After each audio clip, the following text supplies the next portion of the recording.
Hello and welcome to Let's Play Shantae. I am the Max of Few Trades, and I can't be more ecstatic to be sharing this wonderful game with you guys.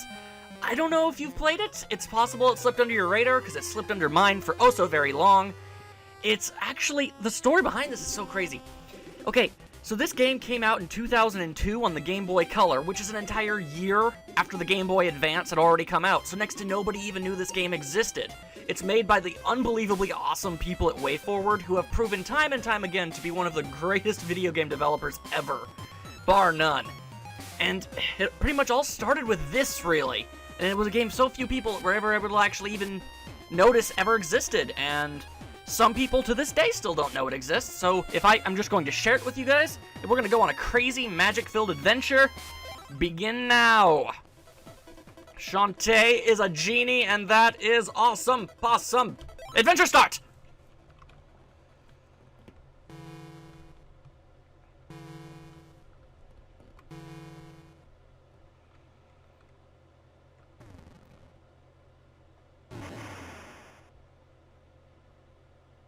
What? Not another pirate attack. I'd better warn Scuttletown. Ooh, I'm so angry I shake my fist at you. Yeah. And thus we are thrown into the action already. Alright, so first things we gotta do is dodge all these dang cannonballs. Pirates, as you see, are kind of jerks. And will most likely be much more, they'll probably be our ultimate nemesis throughout this entire adventure. I'm not entirely sure where the idea of genies versus pirates came from, but I am more than okay with it, because it is pretty dang cool. Now, don't worry, I'm walking leisurely, but that's just because it's easier to dodge cannonballs while going at a leisurely pace. I know, that doesn't really seem like that's how it should be, but there you go. But that's also another reason, there you go, because these cannonballs will occasionally destroy parts of the bridge, and if you're running too fast, you might fall off and hurt your face, and, oh, you don't want to do that. But don't worry, Shantae is perfectly capable of running about. We haven't even gotten into her physical attributes and the wondrous things she can do as a video game protagonist. Trust me, there is no shortage in awesome. But first things first, we have to escape the nefarious battle ahead from these evil pirates. Who could be doing this and why? Hopefully we'll find out very soon. Oh, and now this is happening, okay. Very leisurely, walking across. That should not have worked, but it totally did, and I'm okay with that. Alright. Now what's going on? What are these crazy pirates up to? I demand answers, sir! And now prepare for the most impractical but awesome means of transportation ever. Cannonball that you go inside of. And evil Fraggles have decided to jump out. And main antagonist, here she is! So you're behind this attack. Risky Boots, the lady pirate. In the flesh? Sorry about your shack, darling. I thought you were a Giardian genie, not some scrawny kid. Well, no matter. Got a hall booty. It's funny because she's a pirate, but she also has a butt. Ooh, she's up to no good, that's for sure. Well, if I'm gonna earn my keep as Scuttletown's genie, I'd better stop her. And thus the adventure truly begins. The good town that Shantae has chosen to take up residence and protect is now under attack by very weird bandana-wearing things. Either way, it's time to introduce Shantae's abilities. First and foremost, she can totally whip her hair at people and kill them by doing that, and that is hilarious. Insert reference to terrible pop song that was around a couple years ago. Not gonna bring that up because this is way cooler. Ow! And I just got firebombed. Fantastic. Anyway, these fools are called Tinkerbats. I'm not sure exactly where they come from or why the nefarious pirate Risky Boots has control over them, but she does. And they're jerks and I hate them. So, best to take care of them before they cause any more mischief. Look at that one over there thinking he's better than me. Stop that. Stop your crazy dancing. Shantae is best dancer, as we will find out later. I assure you of that. Either way, something important to take note of is there's all sorts of nooks and crannies to adventure around, and you wanna try and make a habit of exploring everything you possibly can, because you never know when you're gonna find something neat or useful, and there are a lot of secrets in this game. I'm gonna try and find every single last one of them for you guys, but I may possibly miss a couple. I'll try and go back for them, though, because all of them are totally worth your time. Very few times can you say that every single collectible you find in a game is, whoa, worth your time and effort. But this game definitely managed to pull it off. Anyway, those little gem thingies that those Tinkerbats are occasionally dropping. Those are your currency, and there are things to buy in this game. Oh, make them no mistake. No. There are plenty of things to buy. Useful things. Wonderful things that you shall see. Anyway, if you see a bright yellow barrel, it means a Tinkerbat's gonna fly out of it. This is the only part of the game that does that, but it still manages to throw me off guard every time I play it. You and your nefarious disguises, trying to hide from the Guardian Genie. I think not, good sirs. Ha-ta-ta. And again, you're not so much good sirs now, are you? No, you're not. Either way, I think it's time we actually start making a run. Just to show that she can. Whoop, whoop, woo! There we go. She's a very spry and agile lady, with plenty of attributes of which to make mention of. And I will, as time goes by. Oh, and the shards of freaking barrel shrapnel just hurt me. Alright, now this is something I just want to bring up. When Shantae crouches, she wiggles her butt. And that is adorable. I'm probably going to make use of that significantly more often than anyone's really going to consider funny, but I don't care. My Let's Play, my rules. Also, day and night cycle. Holy ding dang. Of course, for this specific moment in the game, it actually is a mandatory thing, so you can actually run back and forth and make it day and night. Well, and apparently monsters respawn, that happens too. But later in the game, that is not the case. It'll actually just transition from day to night as it pleases, which is actually kind of awesome.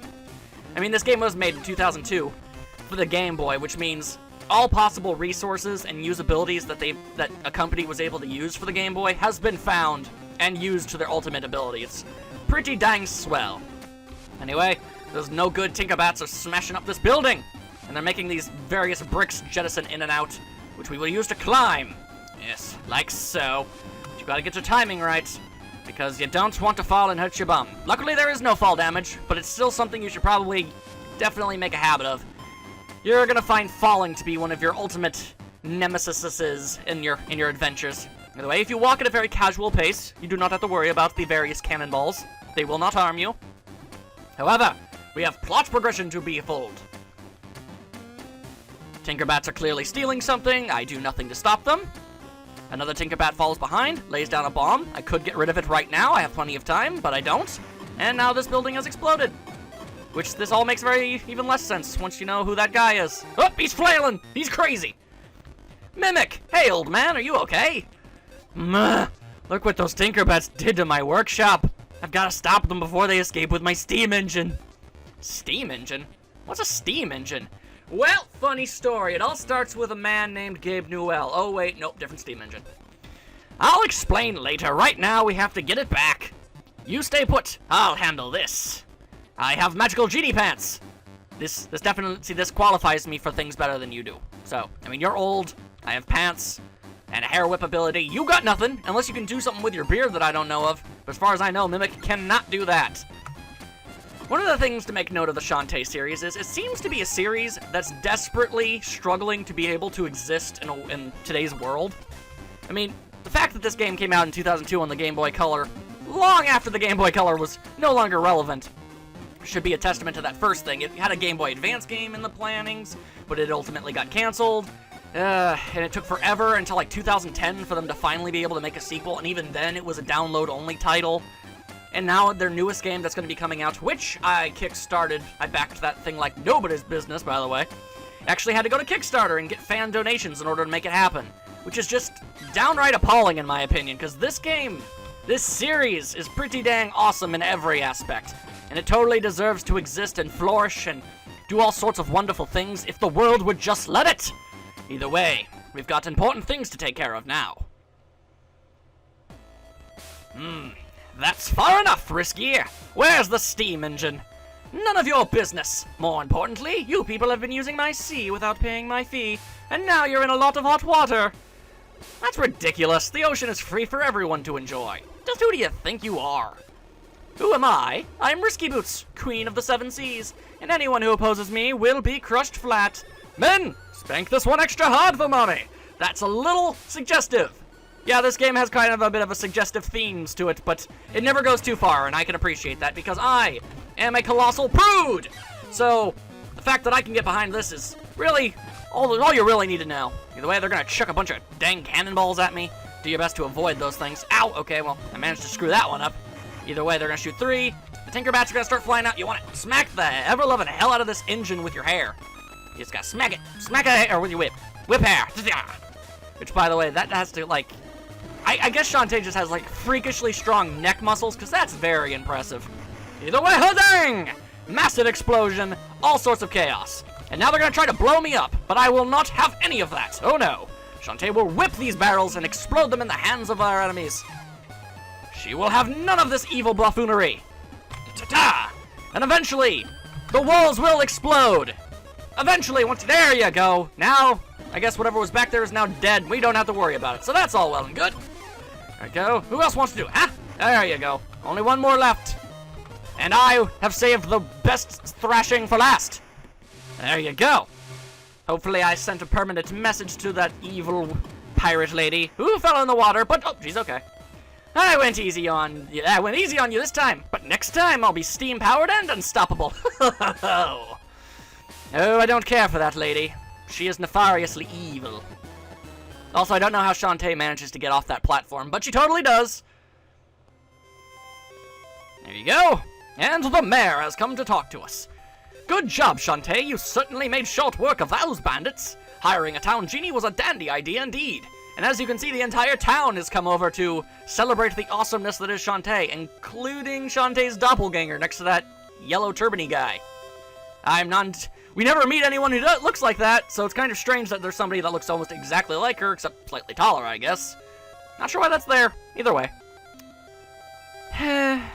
Maybe it's time I told him I'm only a half genie. Then Scuttletown could get a real guardian genie to protect them. How did I let things get so screwed up? Don't know. It's a story they never tell. Perhaps in the future. Anyway, hello, Mimic. I was unable to salvage your steam engine. Terribly sorry. Hope that doesn't involve world-changing consequences or anything. Shantae, what happened? Where's my steam engine? I'm sorry, Mimic. Risky got away with the steam engine, and now she's going to use it to destroy Scuttletown. If only I were a real genie, then I'd show that Risky a thing or two. I'm afraid it will take more than genie magic this time. Let me explain from the beginning. First, there was a big oh wait. It all started on my last dig, when I unearthed an ancient vault. Hidden inside was a diagram of a strange contraption. Here's how the thing works. Are you ready for a lesson in steam-powered technology? Too bad, you're getting one anyway. A steam chamber full of water is heated, like so. The water becomes steam, blasting out the top with enough pressure to turn a wheel indefinitely. Steam-powered muscle like that could change the world until we managed to figure out how to use coal or nuclear or wind or any of that other stuff that's significantly more powerful. What exactly specifically replaced steam power, I wonder? Who knows? I used the plans to build a steam engine of my own. I was almost done when that vixen swiped it. She seemed to be headed towards Watertown. Maybe there's still a chance to get the engine back. That's a girl! Just be sure you visit the save room before you leave town. Good luck, Shantae. Thank you, old man. You have proven useful in plot developments. I shake my butt at you in defiance. Farewell. And now I suppose we shall actually explore Scuttletown proper. Look at these graphics, they're so good! Anyway, Mimic's dock, we just went down there. Apparently he owns the entire dock, that's impressive. The Warp Squid Hut, what craziness is this? Giant talking octopus, of course! Hello, I did not mean to whip you. Sorry about that. If you could just, there we go. Talk to me. Oh dear, I've lost my baby warp squids. They're always getting into mischief. If you find all 4 of them, I'll give you something nice for your trouble. Oh, is that so? Collectibles, you say? Well, I'm more than happy to grab all sorts of creatures, if it benefits both me and you. The dance parlor. During nighttime, you can go there to make money, and that's not nearly as horrifyingly suggestive as you think it is. Anyway, there's the Scuttletown gate, so where we can leave. The item shop. So many items that you could possibly buy. Granted, I can't afford any of them right now, but it's definitely something. What can I do for you? Let's see, we can buy vials. Those will restore your health. Cream, Vanish Cream. Lets you walk past enemies. Storm. 20 Storm Puffs. Tricky to use, but extremely powerful. 10 Pike Balls. Defend your body and attack your foes. No, I don't want to buy that. Okay, I just bought that. Didn't mean to, but now we have P-Balls. Okay. And now I have Pike Balls. Anyway, we'll find a whole bunch of different stores as we continue our adventure, and they'll have different stuff at different times. That's all well and good. Guess we might as well go check out that save room. The kindly old man suggested as much. I figure we can do that much for him. Hello, other old man. Hello, Shantae. Would you like to save a record of your travels? Any previous information will be forgotten, okay? Yes, sirree. Your game has been saved instantaneously. Wata! Now that is proper utilization of a Game Boy Color save feature. And now we go into the bathhouse again. Don't worry, not as suggestive as you'd think. Hello, random woman with a towel on her head. How you doing? Hi, Shantae. This is the place to revive those aching muscles and soak your worries away. That's pretty much the gist. Jump into this magical pool and your health will immediately come back to you. As you can probably tell, we only have 3 hearts down there, but much like The Legend of Zelda, we will grow stronger through our journeys, and it will be grand and an epic tale for everyone involved. Either way, that pretty much shows off everything I possibly can for the opening of this game, for the first taste to let you see what you're getting yourself into. But in the next part, we go through Scuttletown Gate, and then we go to our adventure. We're gonna go to Watertown, try to get that steam engine back. Elephants on the walls, genie powers, hair whipping, all sorts of craziness. Will you be there? Only time will tell. See you next time.